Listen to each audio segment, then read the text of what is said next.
when a client engage your architectural services, you have to be cognizant that there's a budget you have to abide with. You have to know as an architect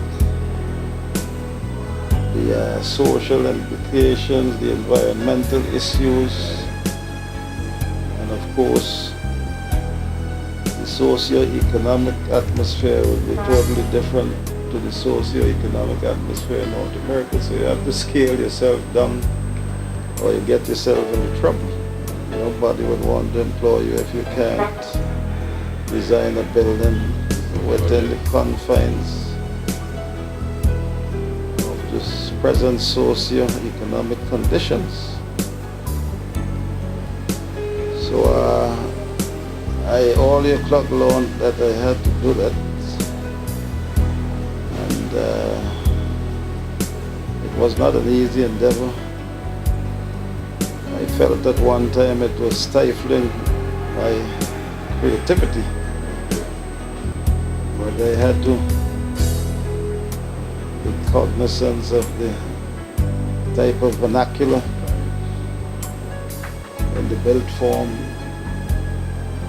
that has to be responsive to a budget, has to be responsive to the Tongue and Country Planning Act. But there's a lot of variables and a lot of consideration you have to give when designing the built form.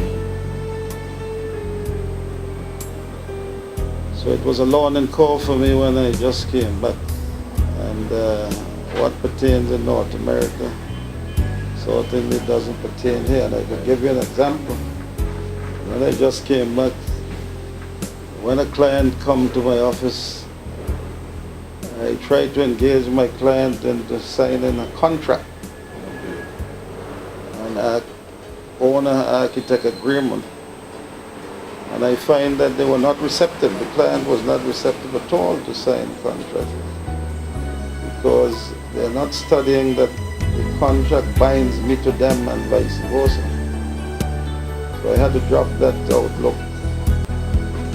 And again, I had to thank my father for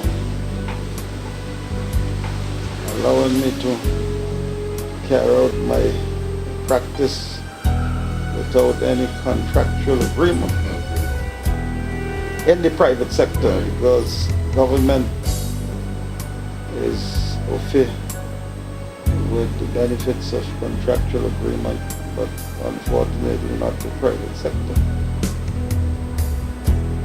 So that my father told me, don't bother about the contract,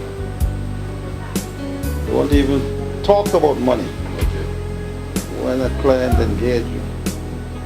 Get their program, their schedule of accommodation, and survey map. You go to the site and then you take your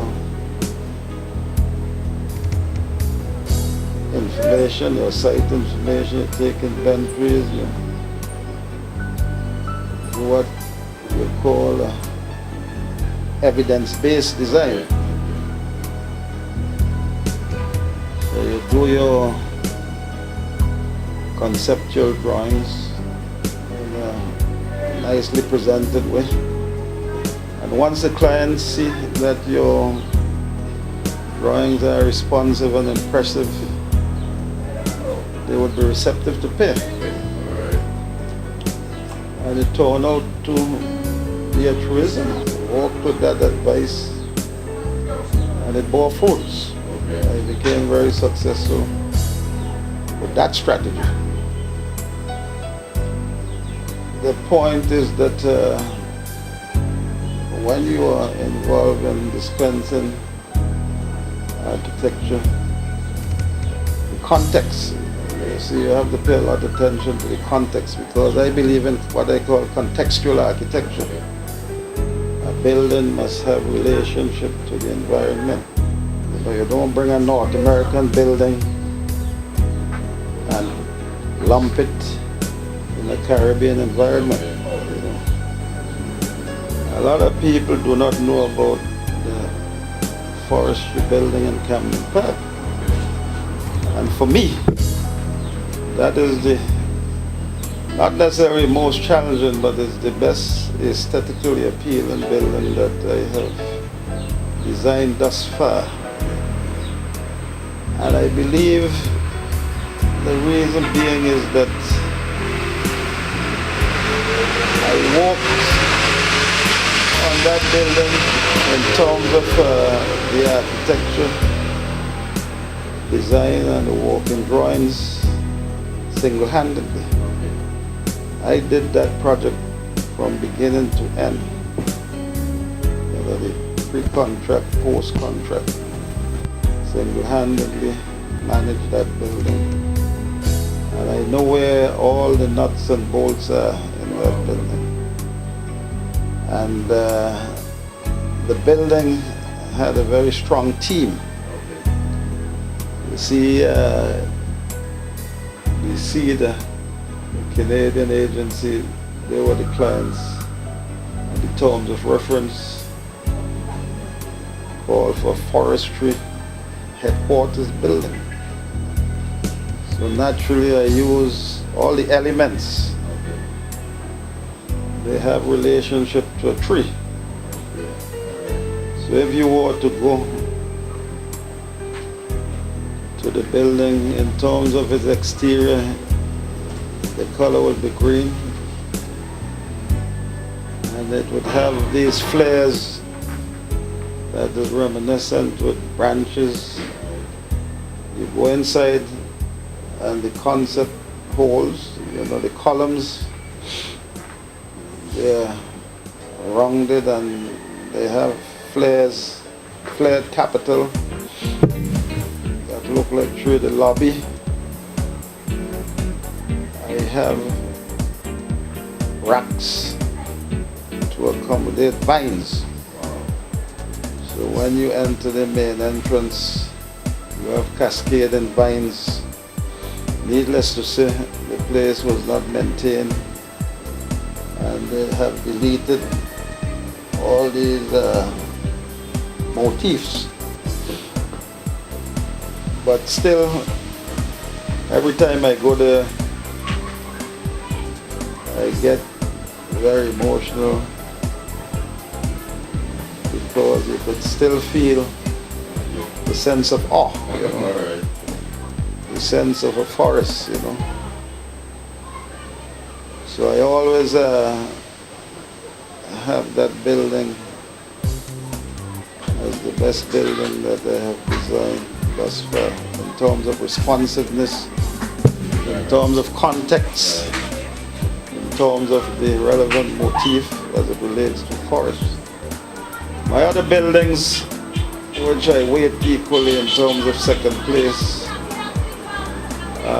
the Bank of St. Vincent and the Grenadines and the National Insurance Service buildings. Now, with respect to the National Insurance Services building, I prefer the interiors there than that of the Bank of St. Vincent and the Grenadines. And similarly, I prefer the exterior for the Bank of St. Vincent and the Grenadines more so than the NIS building. But they're very intriguing building, not because I've done it. I'm talking about the response, the labyrinth of response that I get from persons who visit them. I got calls from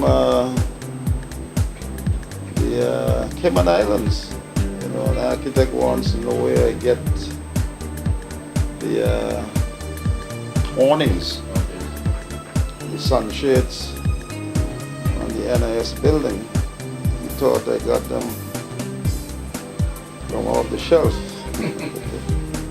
But those were part of the design, because what I did in designing those buildings, I identify all the structuring elements that make Kingston such a heritage city